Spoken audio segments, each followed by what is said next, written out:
Continuamos con nuestra agenda con el panel Colombia, ¿dónde estamos y para dónde vamos? Un espacio de análisis y reflexión sobre el contexto político, económico y social del país y sus implicaciones para los sectores productivos. Invitamos para este espacio a nuestro moderador Camilo Cano Busquets, CEO y socio fundador de Libreta Personal, para que sea el que modere este panel. Tenemos como panelistas a Juan Lozano Ramírez, abogado y periodista, actualmente director de la FM y consejero general de medios de comunicación de la organización Ardila Lule.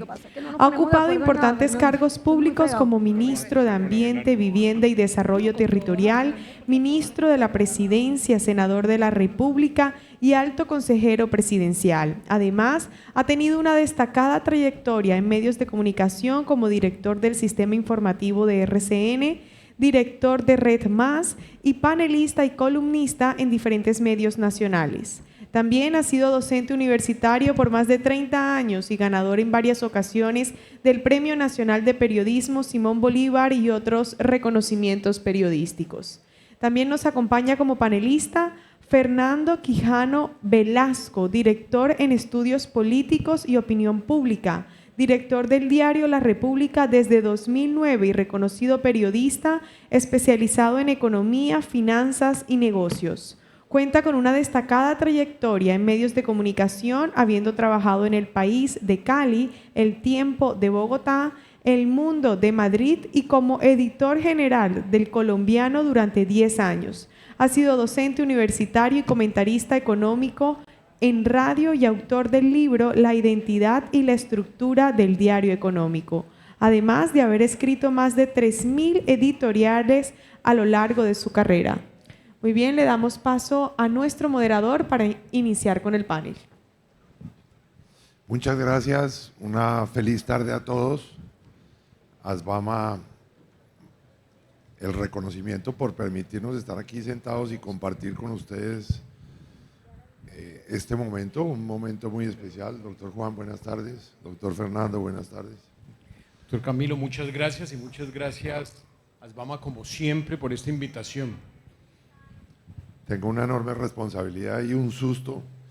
Estos señores amanecen todos los días con un micrófono y entenderán que me llevan una ventaja enorme, pero hoy la gracia es cambiar el formato y que ellos pasen de ser entrevistadores a entrevistados. Hay muchas cosas interesantes para hablar del país. Vamos a empezar con usted, doctor Quijano, haciendo un análisis. Bueno, ahí ya está. A diferencia de don Juan y suya, doctor Camilo, yo no sé hablar sin apoyo. O sea, soy un duro para el PowerPoint.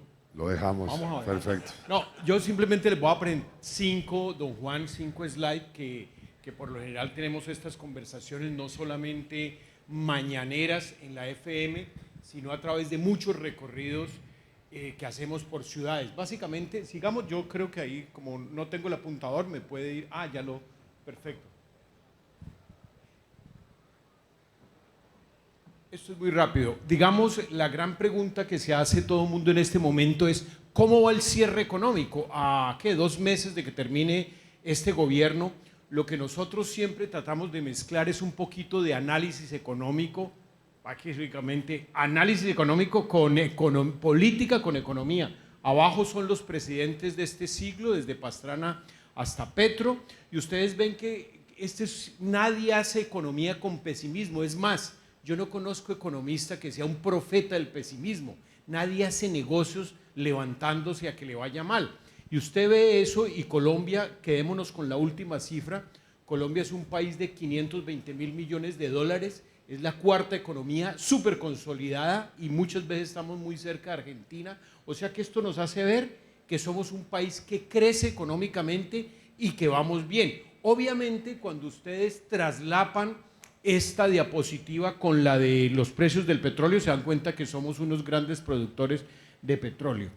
Esta es la gráfica, don Juan, que más me gusta y que aquí hay que verla muy objetivamente, y es la línea roja, son las tasas de interés, el costo de dinero que el Banco de la República se lo pone al sector financiero, y abajo el gran tormento de la inflación. y es que nos acostumbramos a, es como cuando uno va a correr una maratón y tiene que bajar el peso, y uno se acostumbra a correr con el mismo peso y se termina dañando las rodillas. Es básicamente que Colombia es un país que se acostumbró a tener una inflación alta. Palabras más, palabras menos, si usted coge desde el 2024, uno diría, este es un país que no logró bajar la inflación del 5%. Y recordemos que la inflación que fija el Banco de la República por orden constitucional es 4 por encima y 2 por abajo, y moverse en ese gap, y no lo hemos conseguido. Hay que pasarle la cuenta de cobro al Banco de la República porque no ha logrado, digamos, para una década, sin lograr el objetivo. Problema que deja de ser, problema que no tiene solución, deja de ser problema, y ahí yo creo que hay que hacer una reflexión. La gran pelea del presidente Petro con el Banco de la República, ustedes ven, dice Nassim Taleb, el padre del cisne negro, que es uno de los economistas más influyentes hoy en día, dice que las tasas de interés por lo general gatean, que no deben dar saltos. Mire ese salto que dio el gato desde el enero del 2026, desde diciembre. Ese salto fue el florero de Llorente de la Junta Directiva con el presidente. Mire, subieron inexplicablemente 2 puntos, obviamente fue por el incremento del salario mínimo, pero se dan cuenta que esto tiene una correlación. Las tasas de interés es lo único probado que es el antídoto contra la variación de precios, y la va moviendo el Banco de la República, y la inflación sigue, digamos, con tendencia al alza, pero en torno al 5%, pero las tasas de interés sí suben de manera, digamos, irracional. Me va a pasar el desempleo rápido. Ese es el gran problema que van a tener los presidenciables, la deuda externa. La deuda externa, digamos, es un gran problema de cara a que gran parte del presupuesto general de la nación, que son 600 billones, una buena parte se la tenemos que meter a pagar la deuda. La deuda externa, ahí donde dice, en el extremo allá, donde dice deuda como porcentaje del Producto Interno Bruto, la regla fiscal decía, si está en 55%, preocúpense. El presidente Petro con unos test poniéndolos al 15%, eso va a ser grave y eso puede subir al 62%. Quiere decir que esos 520.000 millones de dólares que vale nuestro Producto Interno Bruto, el 60% es deuda externa. Y este es un tema muy complejo, que es el déficit fiscal. En teoría, desde que se puso en la agenda pública, debe ser del 2%. Estos son los gastos y los ingresos del gobierno. Esa es la caída, digamos, del déficit de la pandemia en época de Iván Duque, que fue el 7%. Sí, y este gobierno va a terminar del 9% en época de pandemia. Este gobierno va a terminar con un 7% de déficit. Cuando uno puede hacer aquí econometría, puede decir que a la economía colombiana se le juntaron 2 pandemias, la pandemia del coronavirus y digamos, un presidente saliente que no le puso mucha atención. Don Juan, cierro con esto. Estos son de esas cosas que uno siempre busca indicadores que funcionen para explicar la economía. Y usted se acordará, hacía muchos años hablábamos del consumo de cerveza, el despacho de cementos, de los taladros estos de la sísmica y cosas para el petróleo. El mejor indicador que hoy tiene la economía es la venta de motos. Desde el año pasado, en Colombia se están vendiendo más de 1 millón de motos al año. Eso hace que Colombia sea el país número 10 en el mundo que más motos vende. Este año creo que vamos a llegar a 1,5 millones de pronto. Es que hay motos de todas las marcas, de todo, y obviamente eso es una locura. Y cuando uno ve que hay plata para motos, uno dice, ¿de dónde sale toda esa plata? Pues obviamente ayudó mucho el salario mínimo, ayudó mucho la bonanza cafetera, la libra de café a $4, obviamente ayudan las economías subterráneas, todos los 260.000 hectáreas de coca, y abajo, que también va a ser un año récord, va la venta de carros. En este momento se están vendiendo 5.000 carros eléctricos, y obviamente se va a lograr este año superar una meta, digamos, como un techo que tiene la industria automotriz de vender más de 300.000 carros. Eso es la economía y uno en conclusión, don Juan y Camilo, uno podría decir que es agridulce. Preocúpese el nuevo ministro de Hacienda mucho por el déficit y por la deuda, pero en términos de consumo no podemos negar de que hay una dinámica. Usted le pregunta a una persona aquí afuera cómo van las cosas y no, este año compré moto, hoy bien el salario. Es decir, entender muy bien cómo va el país y obviamente no podemos ser tan dramáticos. Esos fueron mis cuadros, don Juan. Ahorita vamos a ahondar en algunas de estas temáticas porque es interesante ver a dónde nos llevan todas estas gráficas suyas, profesor Quijano. Doctor Juan, un balance, no vamos a empezar a principios de siglo, pero sí es importante colocarnos en contexto de lo que vamos a hablar hoy. Muchas gracias, Camilo. Como decía Fernando, un enorme honor y un enorme gusto estar aquí. Uno viene a estos congresos de ASBAMA y sale con la admiración renovada frente a lo que han hecho los bananeros del Magdalena, los bananeros del Cesar, los bananeros de La Guajira. Y además sale con esperanza, porque han demostrado que cuando hay foco, cuando hay voluntad, cuando hay patriotismo, las cosas salen bien. Nos sentimos muy orgullosos de ese gran embajador de Colombia que es el banano. Nos sentimos muy orgullosos, muy emocionados cada vez que sabemos lo que ha logrado el banano en el mundo. Camilo me dice, no arranquemos en el siglo XIX. Una rápida referencia para responder a la pregunta del panel de dónde estamos. Después de una violencia brutal en Colombia, el Partido Liberal y el Partido Conservador acuerdan un pacto de alternancia que se llamaba el Frente Nacional. Para no matarse más, los liberales y los conservadores deciden repartamos el poder. 4 años ustedes, 4 años nosotros. Llega el último proceso electoral del Frente Nacional. Presidente de la República, Carlos Lleras Restrepo, le tocaba el último turno al Partido Conservador.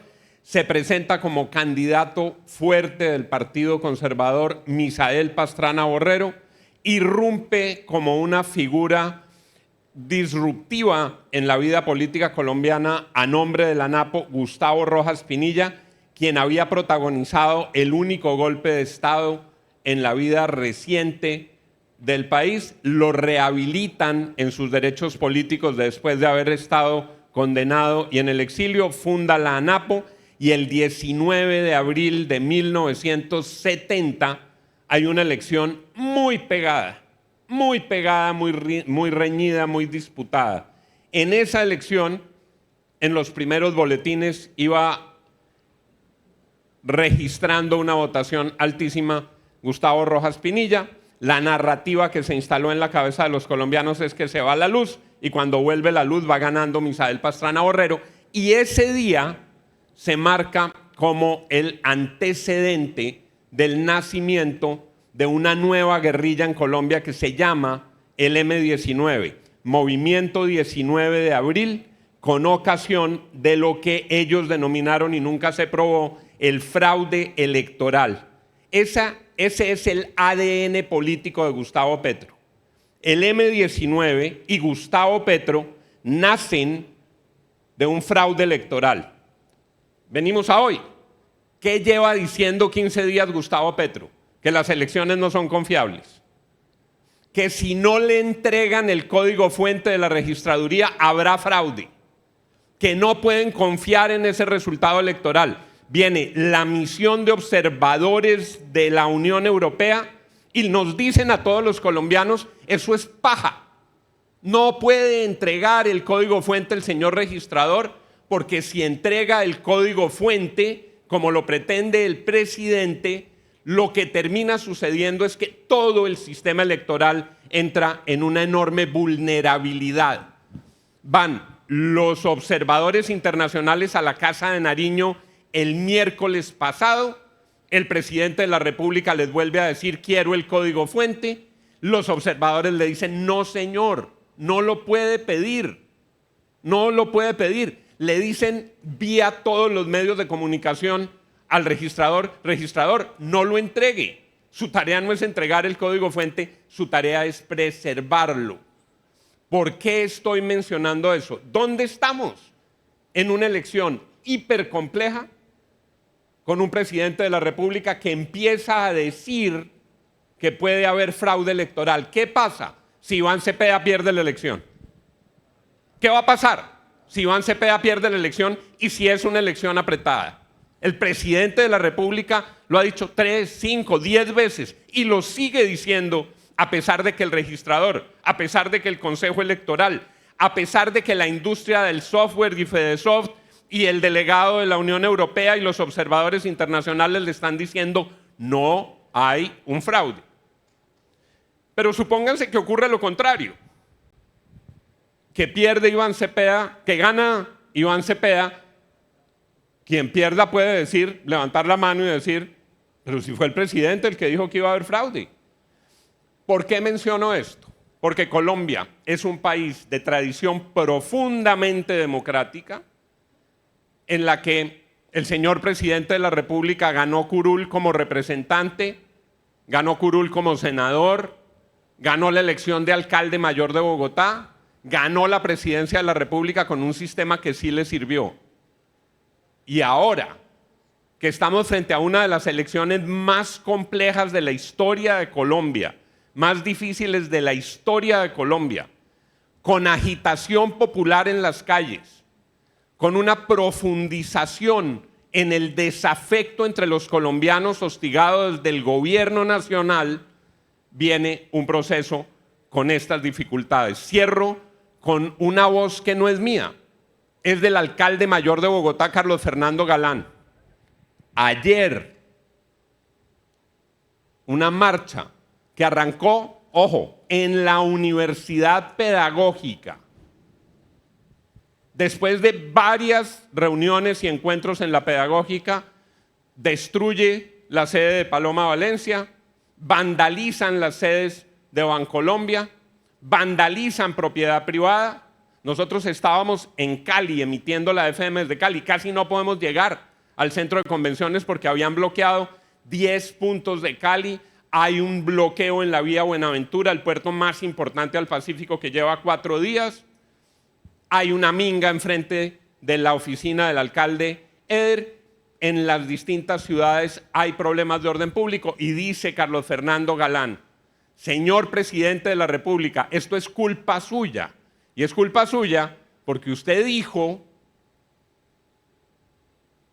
que las fachadas de cada una de las casas de cada uno de nosotros, de los edificios donde vivimos cada uno de nosotros, no nos pertenecen para efectos de proteger la fachada, sino que pueden ser objeto de intervención por cualquier ciudadano que quiera poner un insulto, pintar un grafiti y cambiarle el color, porque según él, las fachadas de Colombia son públicas. Dice Carlos Fernando Galán, esas llamadas, esas voces del presidente de la República están instigando unos procesos de violencia callejera. Entonces, para contestar, ¿dónde estamos? En una elección súper delicada, con una sombra de fraude que no había existido en décadas, con los ánimos caldeados a fondo en el país y con una profundización en una tendencia altamente delicada, que es permitir que el legítimo derecho a la protesta se convierta en agresiones y en vandalismo ciudadano cuando hay circunstancias que no gustan a quienes convocan esas marchas. Dijo la justicia colombiana que el llamado estallido social, que se había originado en unas convocatorias legítimas, en realidad había sido un proceso instrumentalizado por grupos criminales al margen de la ley, que con la etiqueta de estallido social lo que hicieron fue vandalizar, agredir, afectar a los ciudadanos, no en nombre de las nobles causas de los manifestantes, sino de los intereses tenebrosos de las organizaciones criminales. Ahí estamos en esta elección tan peligrosa. Suena apocalíptico, soy optimista y luego les cuento por qué. Yo quedé preocupadísimo. No, lo que pasa es que el doctor Juan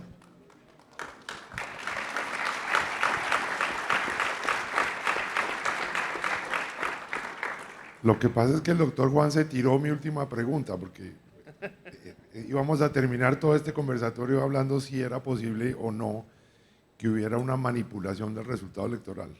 ¿Usted lo cree posible?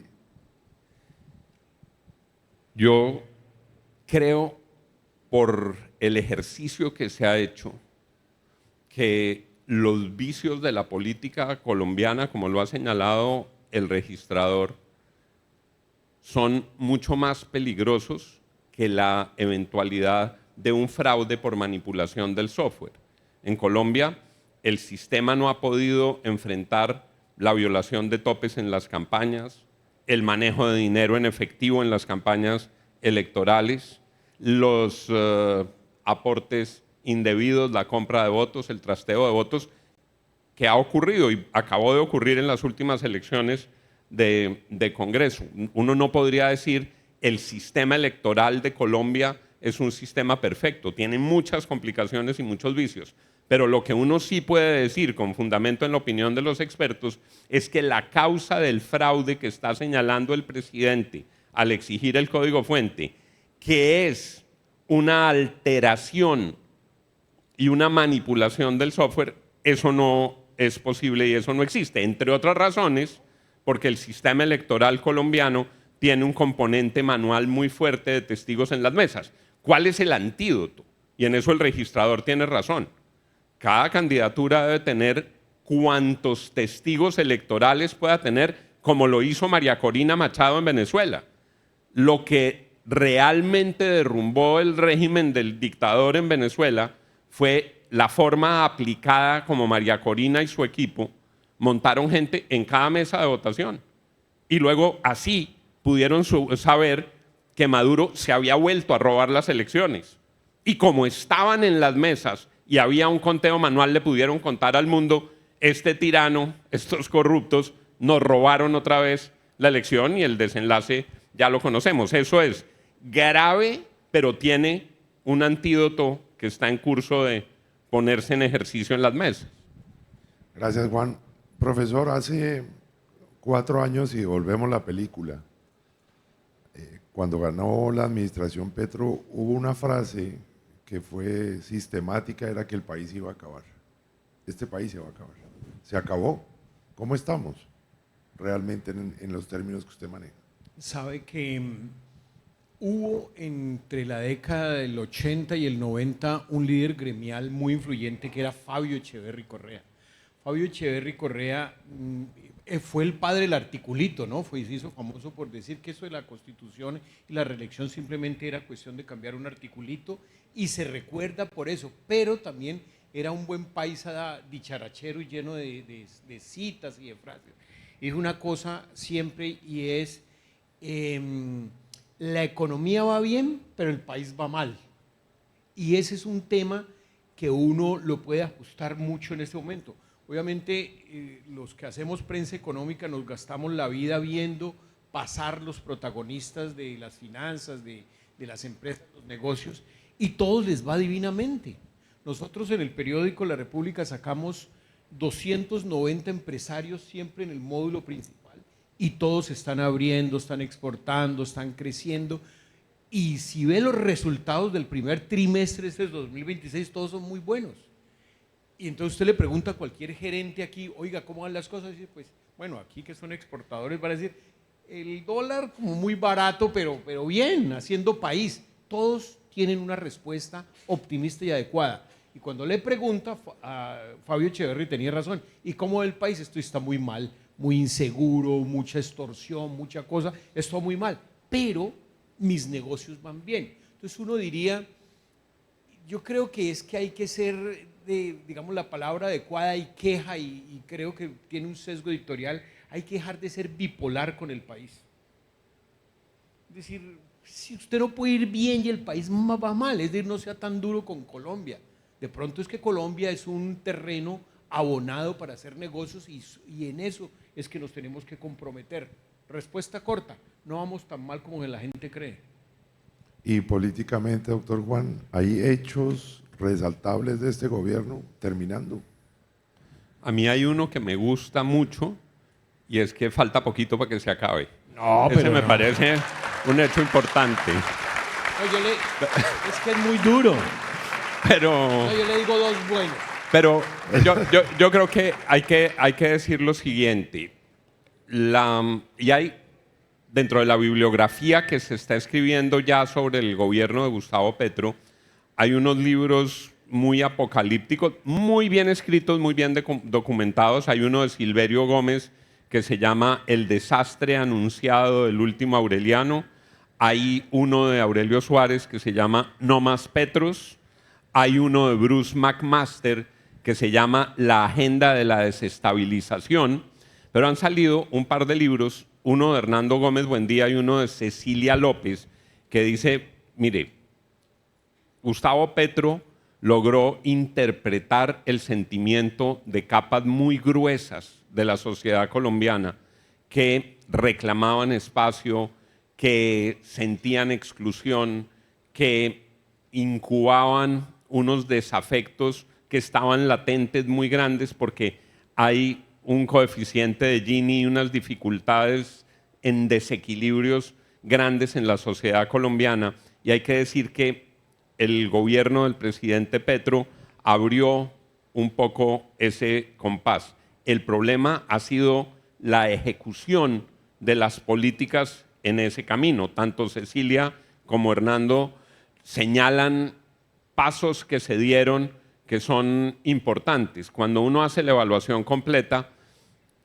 el sistema de salud tenía muchos defectos, pero hoy la situación de los usuarios del sistema de salud es peor que la que tenían cuando empezó el gobierno. Antes la gente recibía medicamentos y hoy no los recibe. Antes a la gente le programaban las citas y hoy no se las programan. Antes a la gente le ordenaban las cirugías y hoy no se las hacen en el tema de salud. Yo creo que a Colombia le quedan aprendizajes muy grandes del gobierno de Gustavo Petro. El gobierno de Gustavo Petro tuvo, sin embargo, otra dificultad enorme, y es que es un presidente muy elocuente con el micrófono, con una muy limitada capacidad de ejecución en el gobierno. El divorcio entre el discurso del presidente y la ejecución del gobierno es monumental, para bien o para mal. ¿Qué tal que Petro hubiera madrugado todos los días a las 8 de la mañana? ¿Qué tal que hubiera trabajado la jornada completa? ¿Dónde estaríamos? Para bien o para mal. Pero ahí hay unos hechos que le dejan a Colombia grandes lecciones. Cierro con una conclusión de uno de los paneles de lectura de esos libros. Colombia se buscó a Petro. Se cometieron seguramente muchos errores que condujeron a que apareciera una figura como Gustavo Petro. La pregunta es hoy, ¿cómo procesamos esos aprendizajes para que Colombia no repita errores y para que pueda avanzar positivamente? Y esa incidencia que hoy en día tiene, digamos, esa línea política, sin embargo, está liderando las encuestas hoy en día electorales. Es decir, puede existir una necesidad en una continuidad diferente al inicio que tuvo la izquierda gobernando, ¿o cómo lo interpreta? Por algo que en su muy aguda presentación y observación, como siempre son agudas las observaciones de Fernando Quijano, es real. Es que por distintos mecanismos, pero hay mucha gente que independientemente de qué pase en el rumbo macro, en su bolsillito tiene más plata hoy que hace 4 años, empezando porque el salario mínimo subió 23%. Cuando uno compara las estadísticas en la serie, por ejemplo, de Inbamer, de favorabilidad de Gustavo Petro frente a las de Iván Duque y frente a las de Juan Manuel Santos, la verdad, a Gustavo Petro no le va mal. Gustavo Petro hoy, en la última medición de Inbamer, tiene en la opinión de la gente dividida la opinión del país. La mitad de los colombianos, a grandes números, creen que Petro no lo ha hecho mal. Entonces, ahí hay unas lecciones que también son supremamente importantes. Eso es lo que explica que el terreno sobre el cual se mueve Iván Cepeda no sea el de una catástrofe de gobierno. Le quedaba más duro al candidato gobiernista de Duque defender al gobierno de Duque que al candidato gobernista de Petro defender el gobierno de Petro por el clima de opinión que están mostrando las encuestas, con una nota adicional ya de la observación de la campaña política. Iván Cepeda no pelea con Gustavo Petro, asume sus banderas, marca distancia en los temas que van mal, en salud, en corrupción, y se presenta ante la gente como un Petro con bonus track. Cree en las ideas de Petro, pero él sí va a trabajar. Cree en las ideas de Petro, pero él es austero. Y ustedes ven a Iván Cepeda, es un hombre medido en las palabras, es un hombre cuidadoso en el discurso, es un hombre que a nadie él puede sorprender con discursos estridentes en la plaza, siempre con unos papelitos que lee, él no improvisa. Entonces ha mandado esa señal. Yo voy a los sectores que apoyan a Gustavo Petro, les voy a mantener lo que les gusta de Petro. Y yo tengo unas condiciones personales que hacen que puedan confiar en que voy a cumplir con ese mandato. Ya vamos entrando donde creo que todos queremos entrar, pero antes, profesor, yo quiero que nos dé su opinión. O sea, ¿cómo puede uno entrar en una discusión o en un tira y afloje con una institución tan respetable como el Banco de la República? ¿Qué le faltó al gobierno en ese manejo? ¿Se equivocó, no se equivocó? ¿Para dónde nos lleva esta pelea? A mí por lo general, Dios me dio la oportunidad de siempre tratar con el doctor Juan, como alguien tiene que llevar la contraria, por simple, digamos, herencia periodística, que alguien tiene que llevar la contraria. Antes de responderle eso concretamente, Camilo, a mí me parece que hay 4 cosas buenas que hay que rescatar de ese gobierno. Una, lo del Fondo de Estabilización de Precios de los Combustibles. Es un problema que venía de tiempo atrás y nadie lo había corregido. Cierto. 2, es el primer gobierno en este siglo, por otras razones, pero se le abona que solamente sacó una reforma tributaria. Es decir, si bien cada año insistía, pero antes había reforma tributaria cada 18 meses. Este año, en este gobierno nomás la de Ocampo.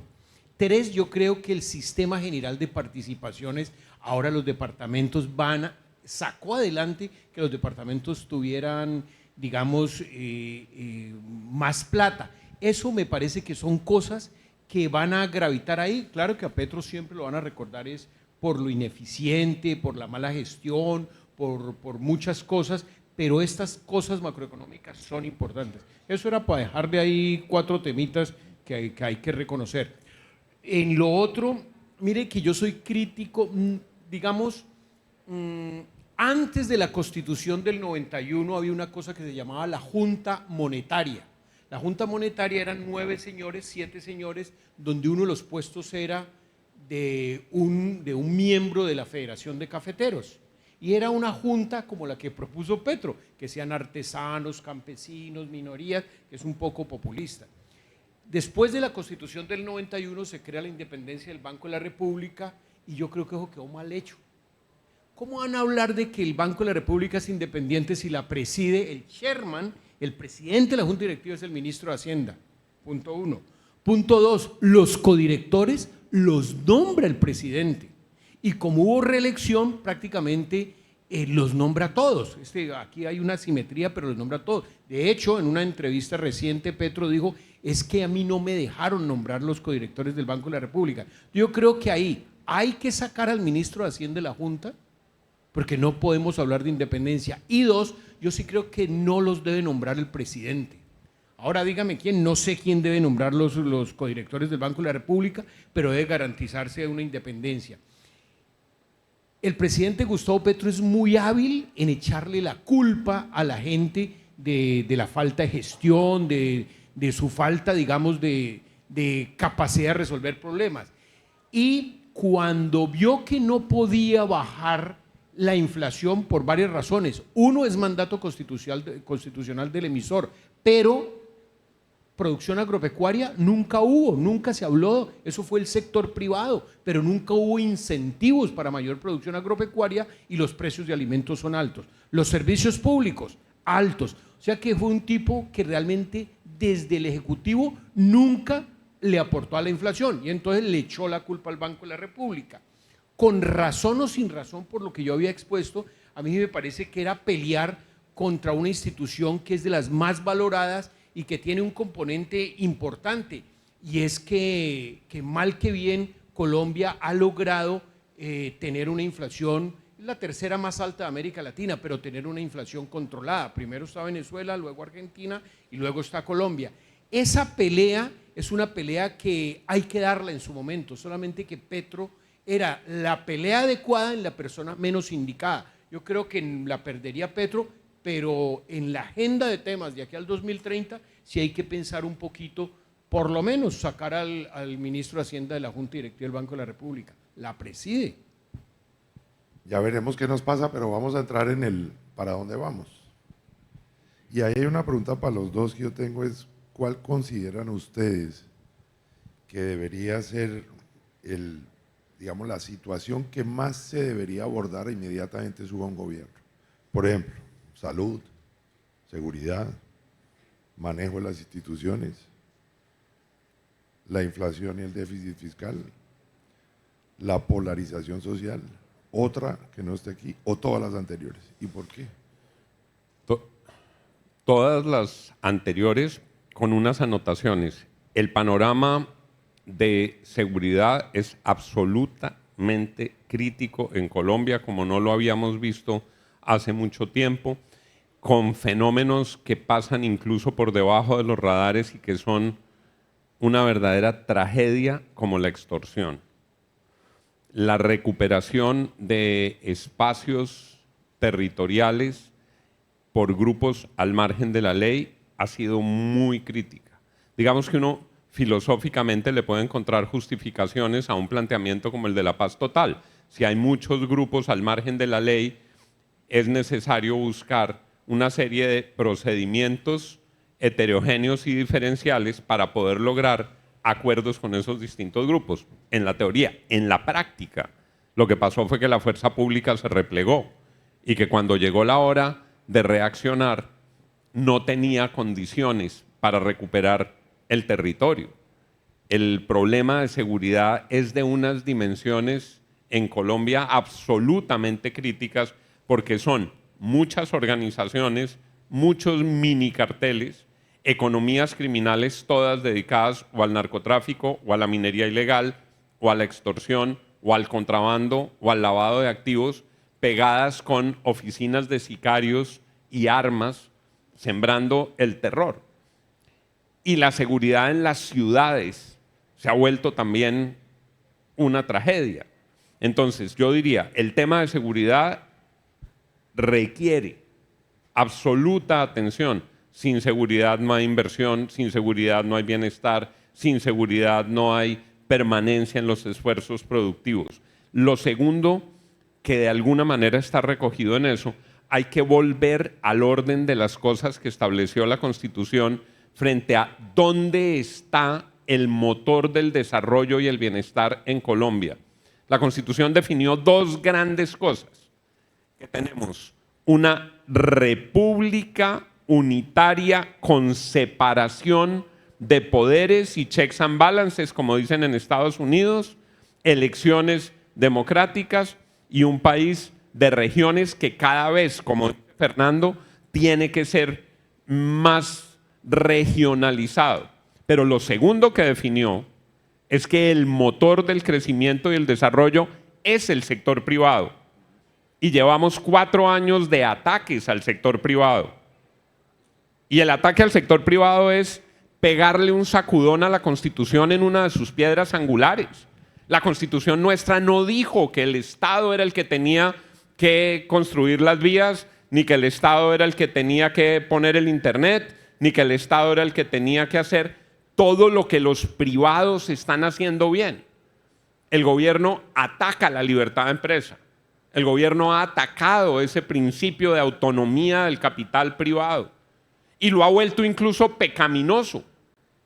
Nos decían en otro congreso de empresarios, es que ya a veces cuando uno dice que es empresario lo dice pasito porque dirán, es un corrupto capitalista y sin corazón. Hay que recuperar ese principio constitucional. A Colombia los gobiernos la administran, pero la han hecho grande los empresarios privados, la gente que todos los días se levanta a trabajar, la gente que tiene que pagar las nóminas, la gente que tiene sus productos y los quiere exportar, la gente que monta sus plantas de producción. Ahí es donde está el motor de Colombia, y me parece que eso se ha ido desdibujando, ha ido generando temores, y en este panorama que bien presentaba Fernando hay un dato que es súper inquietante. Crece mucho el consumo y se desplomó por completo la inversión privada. Así no hay manera de crecer en el país, hay que volverle a dar confianza a la inversión privada. Sí. Que cuando alguien tenga una platica, no diga, yo más bien la guardo, me la llevo para otra parte, porque mi inversión aquí puede quedar en peligro, o me clavan unos impuestos, o me extorsionan, o me cambian las reglas de juego. Sabe, don Juan y Camilo, que el tema que hace falta, los que usted nombró, esos son, y obviamente hay que empezar por el tema de seguridad. Hay un tema que es silencioso y creciendo, lo voy a decir de una manera, digamos, popular, es la escasez de primíparos, la escasez de reclutas, la escasez de bebés y el tema del bono demográfico. Ayer hablaba con algún empresario de los que están aquí en el auditorio y me decía, le preguntaba lo mismo que usted acaba de preguntar y me dijo, la mano de obra. Es que hoy ya conseguir personas, nosotros pues obviamente todavía imprimimos periódicos y además es un tema muy bonito y artesanal y todo eso. El problema de conseguir técnicos del SENA, impresores ya no hay.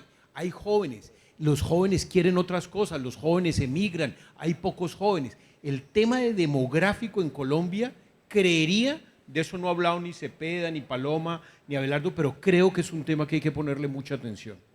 Sí, tiene toda la razón. Y ya que usted habla, yo le tengo una pregunta, profesor Quijano, es, gane la izquierda, gane la extrema derecha, gane la centro derecha.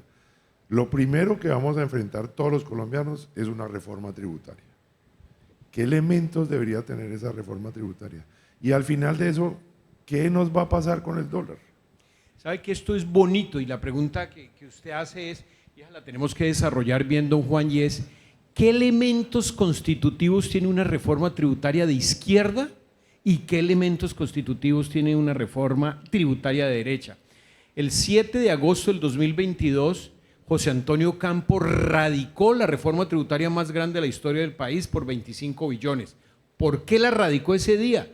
Porque el debate presidencial, y usted se acordará, era en torno a la reforma tributaria para pagar la deuda, 5.000 millones de dólares, que se habían derivado del COVID. Entonces todo el mundo estaba de acuerdo. Y como todo el mundo estaba de acuerdo con la reforma tributaria, llegó Campo y todos se la aprobaron en, no sé, 2 semanas. La reforma tributaria, y además le ponen el apellido estructural, de izquierda, yo creo que hay que mirar que no se vaya la mano en familias en acción, subsidios, en un estado asistencialista que creo que estamos caminando muy rápido a eso. Y la reforma tributaria de la derecha, yo sí creo que hay que recuperar una propuesta que hizo Vicky Dávila, que es el 10-10-10. A mí sí me parece que una empresa que a una reforma tributaria que le baje la carga a los empresarios puede generar más empresarios y por lo menos que haya menos elusión. A mí sí me parece que ponerle un 10 de... Los impuestos son de 2 tipos, o a la renta o a las ventas, digamos, y a mí me parece que unificar todo en 10 podría ser, y ya hay países que lo han hecho, y Colombia es un país distinto a Venezuela, distinto a México, distinto a Chile, donde tiene una red industrial, empresarial y financiera local. Yo sí creo que a muchos empresarios, sobre todo los mineros energéticos, les digo, oiga, yo esa carga tributaria del 85 se la voy a poner en 20 y a los demás la voy a poner en 15. Yo sí creo que bajando los impuestos se incrementa más el pago de impuestos. Habría que estudiar, y lo que pasa es que Cepeda no ha querido hablar sobre cuáles son sus propuestas económicas. Paloma habló un poco y todavía no hemos toreado el tema de qué opina Restrepo o Abelardo sobre el tema. Pero hay que ponerle la lupa en cuáles son los elementos constitutivos de una necesaria reforma tributaria de izquierda, si se viene la continuidad del gobierno de Petro, o de la derecha si gana Abelardo, Paloma, quien sea. ¿Y el dólar? Perdón, bueno. Usted me sacó una anotación entre paréntesis, sí, estoy completamente de acuerdo con lo que dice Fernando y con lo grave, sobre todo después de escuchar la presentación maravillosa de Luz Estela Murgas, de que se orienten impuestos hacia sectores que terminan siendo castigados ideológicamente y esa discusión ideológica termina en una tasa impositiva demasiado alta. Pero yo pondría una línea roja adicional. Colombia se tiene que bajar para siempre de la idea inconstitucional que ojalá la Corte tumbe del impuesto al patrimonio de las empresas. Es que es eso es expropiatorio. una locura y eso es inconstitucional. No, pero y eso es No tiene sentido. Eso no expropiatorio. existe. Ese es un tema que puso Petro para generar esa discordia de lucha de clases y todo eso, pero eso en ningún país del mundo ya... Así es. No, y además es confiscatorio. Ya esos impuestos se pagaron. Sí, claro. Se convierte simplemente en una operación aritmética. ¿En cuántos años el Estado me va a robar lo que yo construí con el patrimonio de mi empresa? Depende de cuánto sea la tasa. Esos son los años en los que me van a quitar lo que es mío, lo que trabajó el empresario con el trabajo, con el esfuerzo, con la lucha. Y entonces le dicen, no, si es al 3%, bueno, en 33 años el Estado le dijo, vengan señores, eso que ustedes hicieron es mío. Yo creo que a eso hay que ponerle tacha, raya y señalarlo inconstitucional. Sí, señor. ¿Y el dólar, profesor? ¿Sabe que yo no le creo mucho? No hay nada que desprestigie más a un economista y a un comentador económico que vaticinar el dólar. Pero lo voy a hacer pues porque el doctor Camilo es muy querido y todo eso. Mire, Alianza Valores acaba de revelar unos escenarios de dólar de si gana Cepeda, si gana Paloma y si gana Abelardo. Y pone si gana Abelardo y Paloma, pone un dólar a 3.200. No se van a ir de para atrás, pero eso es lo que dice. Y pone uno superior que si gana Cepeda de 4.700. Yo no creo mucho, yo no creo que nos estamos peruanizando en términos de dólar. ¿A qué me refiero? Que por un carril van la movida política y por el otro carril va el tema del dólar. Yo creo que hay que estar muy pendientes de Donald Trump, de lo que pase con Irán, que esa vaina no salió bien, lo que pase con el barril de petróleo, lo que pase sacaron a sombrerazos a Powell de la Reserva Federal. Yo creo que es más ahí en las externalidades. O sea que más si es Cepeda, yo creo que es, bueno, este señor que reemplazó a Powell, ¿cuál es su política de tasas? Vivimos en un mundo donde las monedas digitales están creciendo mucho y creería yo que estamos más allá. Lo que hay que llevar, y seguramente lo haremos en la FM en una de estas mañanas cuando desfilen por ahí los candidatos que queden, es el tema de la dolarización. Si hay cuentas de dólares en Perú, Ecuador está dolarizado, Venezuela de facto, Centroamérica dolarizada, ¿qué sentido tiene seguir peleándole a la gente con la tasa de cambio? Vuelva a Nassim Taleb, él dice, la gente decide qué moneda usa finalmente. Cada día nos acercamos más a ese escenario. Yo diría que este año, creería yo que máximo debe estar en 3.900. Yo no creo que toquemos este año. Ahora esta vaina me va a condenar, don Juan. El otro año lo invitamos a ver cómo nos va. Pero creería este año, no sabemos en términos de... Acuérdese que esto es una tijera. Sube el barril de petróleo, baja el dólar, pero hay días en Colombia que los dos suben. De acuerdo. Pero son días atípicos, pueden ser 15 al año, pero básicamente siga el precio del barril de petróleo y la apuesta a la inversa. Bueno, está grabada la conversación para mirar el otro año cómo nos va, doctor Quijano. Gracias por la sinceridad. Doctor Juan, vamos a hablar de futuro. ¿Qué nos pasa según usted si gana la izquierda y qué nos pasa si gana la derecha? Pensémoslo un poquito, en cada una de las líneas. ¿Cómo lo ve? Yo creo que la postelección, gane quien gane, va a ser muy difícil. Creo que hay que prepararse para unos días muy complicados que van a ser después de la elección el remate del gobierno del presidente Petro. Creo que la agitación y la polarización que se ha sembrado es muy difícil, gane Iván Cepeda o gane uno de los otros dos candidatos. Creo que vamos a tener un Congreso de la República que va a ser protagonista y sin unas mayorías claras para ninguno de los dos lados. Lo que se demostró al comienzo de este gobierno es que dijeron, no, el presidente Petro es presidente, pero no tiene mayorías en el Congreso. En 5 minutos, Roy Barreras le organizó las mayorías más grandes.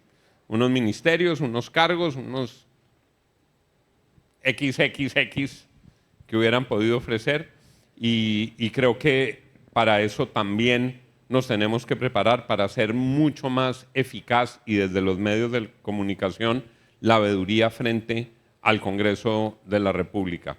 Pero yo creo que sí hay una diferencia absolutamente sustancial en el rumbo que coge el país si el país manda la señal de que quiere seguir por donde vamos o si el país manda la señal de que quiere rectificar el camino. En las épocas del Frente Nacional, en realidad había diferencias menores. Daba más o menos lo mismo. Hoy no da lo mismo. Y ya sabemos si este modelo del presidente Petro triunfa en las elecciones, hacia dónde nos conducen, y ya sabemos y tenemos muy claro si ese modelo pierde, hacia dónde tendría que ir la rectificación. Entonces yo lo que quiero decir es, esta elección, y lo hablábamos con el doctor Zúñiga, presidente de ASBAMA, esta es una elección absolutamente determinante. No da lo mismo. No da lo mismo. ¿Qué Colombia queremos? ¿La que nos ha propuesto Gustavo Petro? ¿O queremos el rumbo que Colombia traía con ajustes antes del gobierno de Gustavo Petro? El error que no se puede cometer es que rectificar el camino sea sinónimo de nostalgias y de volver exactamente al pasado. Hay que tener una mirada de futuro. Para cerrar, yo no soy terapeuta ni mucho menos, pero si pudiera recomendar una terapia cuando uno amanece angustiado, cuando uno está desvelado, cuando uno tiene la preocupación por el futuro de su familia, de sus hijos, de su empresa, de su país, repasen las carátulas de la República. Ahí está la clave.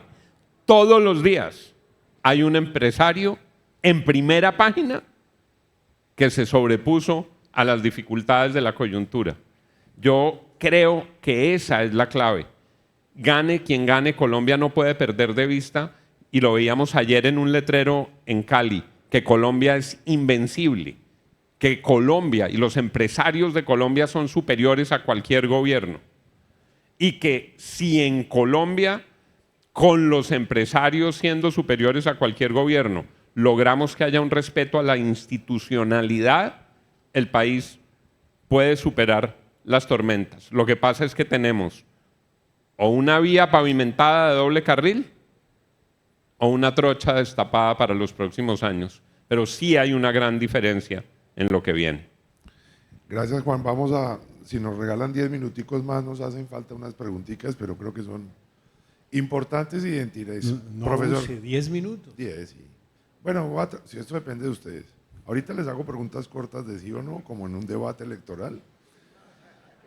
Profesor Quijano. Prometemos contestar corto. Sí, sí o no. Profesor, hay un tema que a todos nos tiene un poco locos y usted defiende. Lo defiende, lo conozco. ¿Qué hacemos y cómo creemos en las encuestas? ¿Hay que creerle a las encuestas, sí o no? Totalmente. A mí me parece que desvirtuar las encuestas es como los que quemaron los libros. Es decir, a mí me parece que es una ciencia. Es que podría irme mucho más atrás, pero cuando Gallup hace su primera encuesta en 1936, ¿se acuerda la Reader Digest, ¿no? de las elecciones? Las elecciones le pagan para que él dice, mire, yo consulto a 110 personas y tengan la seguridad porque está creciendo la estadística, que es teoría de juegos, que son los últimos premios Nobel. 110 personas, yo la proyecto y no necesariamente tengo que consultar a 1.000.000. Con 110 me da la tendencia. Yo sí creo que lo que pasa es que mucho político armó su encuestadora y manipularon y todas esas cosas, pero si 12 encuestas, contamos don Juan esta mañana, si 12 encuestas todas te dan la misma tendencia, mire, usted por más que le pregunte a un médico, que otra segunda versión de otro médico, que otra segunda opinión, si ya 3 médicos le dicen lo mismo, créales. Yo sí creo en la ciencia estadística, creo que es una de las cosas incluso padres de la inteligencia artificial, y lo que uno se levanta a ver es qué dicen los números, cuál es la tendencia de los números. Ustedes vieron el crecimiento del Producto Interno Bruto, los que dicen que Colombia va a quebrar, la posibilidad de que nos caigamos de 550.000 millones de dólares es imposible. Este es un país de 54 millones de habitantes, 20 millones de familias produciendo, consumiendo. Ahí buscaba el dato esta mañana para hablar con don Juan. Oiga, nos comemos 34 kilos de bananos al año, entre plátanos y bananos los colombianos. Es decir, la tendencia, los números es imparable. Ahora, si hay una tendencia a la baja, que usted va de 8, 6, 4, pues preocúpese, pero la estadística creo que no se equivoca. Yo soy defensor de absolutamente las firmas, de las 5 o 6 con cierto grado de reputación. El problema es que las fichas técnicas han cambiado. Entonces, ¿quién contesta una encuesta presencial? Nadie. Nadie se para a que le hagan una encuesta de 10 minutos. ¿Dónde operan bien las encuestas? Por los celulares. Sí. ¿Y los celulares dónde están? Pues pídala, ¿cómo es que le dijo usted a lo de la registraduría? ¿El código madre? ¿Cómo es? El código fuente. Dígame el código fuente de Claro, de Movistar, de Tigo, en dónde están, en qué estratos, a qué hora. Yo sí creo que el problema es de ficha técnica, pero irse en contra de la estadística, eso es antediluviano. De acuerdo. Debo confesar que la única pregunta que le dije a mis contertulios que les iba a hacer era por quién iban a votar. Y ya los dos me dijeron que el voto es secreto, entonces esa la perdimos. Pero les voy a hacer otra. A hoy, ¿hay segunda vuelta, sí o no, y por qué? Juan. Yo creo que sí va a haber segunda vuelta, y va a ser una segunda vuelta apretada y difícil. Hay que ver qué pasa en estos 10 días, porque las tendencias están cambiando muchísimo, muchísimo en estos últimos días. Una nota final sobre las encuestas. Nuestro encuestador, el que habíamos contratado en la República, en la FM, que es una casa encuestadora muy exitosa que se llama GAT3, se fue de Colombia, no nos quiso hacer más encuestas, dijo yo no voy a arriesgar mi prestigio aquí porque lo que están pidiendo es absurdo, y puso un ejemplo que a mí me parece buenísimo para entender lo que dice Fernando y por qué hay que creerlas en esas mediciones, entendiendo que son un retrato de la opinión en ese momento. Y toman la mano aquí, hay que ver si la mano venía bajando o venía subiendo. Él dice, si uno se siente mal y va donde el médico le ordena un examen de sangre, en el laboratorio no le tienen que sacar 15 litros de sangre, le tienen que sacar una jeringuilla. Y esa jeringuilla opera como una encuesta. Esa jeringuilla es una pequeñísima muestra de muy poquitos centímetros cuadrados que refleja a integridad el total del estado de salud de su cuerpo. Doctor Fernando, ¿hay segunda vuelta, sí o no? Sí, sí. ¿Quiénes pasan a la segunda vuelta? Pero yo no les estoy preguntando por quiénes van a votar. ¿Quiénes pasan, según ustedes, a la segunda vuelta? No me van a decir un candidato de izquierda y uno de derecha, porque si nos fregamos. O según las encuestas. No, yo ya le dije que creía en las encuestas. Creo en las encuestas y no hay ni una encuesta desde hace 6 semanas que no diga que es Cepeda de Belardo. Doctor Juan. Tengo una anotación rápida. Yo le dije a Camilo, es que nosotros tenemos por delante una segunda vuelta, y en esa segunda vuelta aspiramos a hacer un debate presidencial, y si Fernando Quijano y yo decimos aquí por quién vamos a votar, el debate solo lo podemos hacer entre Fernando y yo, porque ninguno va después al panel. Yo coincido con la respuesta de Fernando. Las últimas encuestas están mostrando una tendencia muy fuerte y el fenómeno en las últimas encuestas es un crecimiento muy grande en casi todas las regiones del país de Abelardo del Espriella. Lo digo con fundamento en las encuestas que hemos visto. Eso es lo que se ve. Bueno, estamos en un escenario agradecido a todos los pequeños, medianos, grandes empresarios que están acá, a toda la cadena de valor de esta industria que aquí nos convoca. Agradecerles, doctor Juan, doctor Fernando, a ustedes y un mensaje final de despedida, sí creo que se merece la audiencia. El mío es gracias.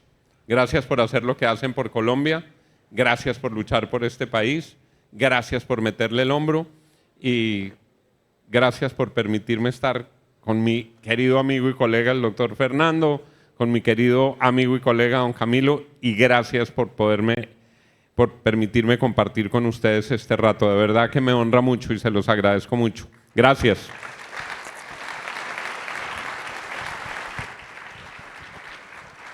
Sabe que yo nunca he estado en el mundo político y no creo que vaya a estar nunca, pero yo sí me defino, Camilo, y el doctor Juan padece mis comentarios permanentes. Yo soy federalista, yo soy un tipo que cree en las regiones, creo que desde Bogotá es otro cuento, y el fenómeno lo empato y lo justifico con el tema político que comentaba don Juan.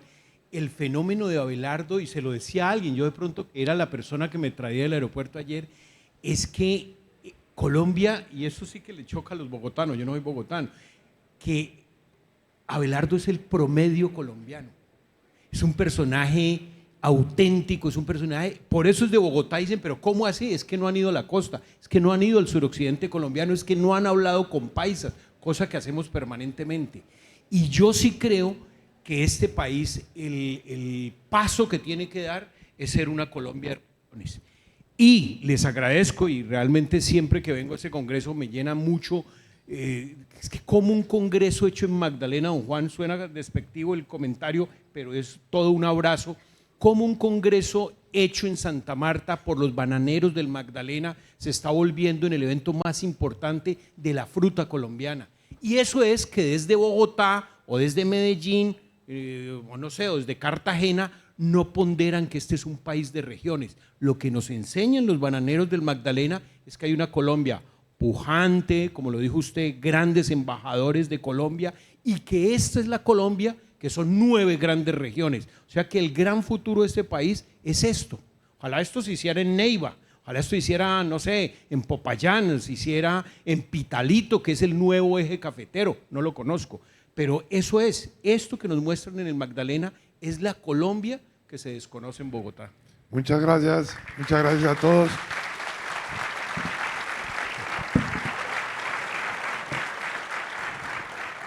Muchísimas gracias a nuestros panelistas.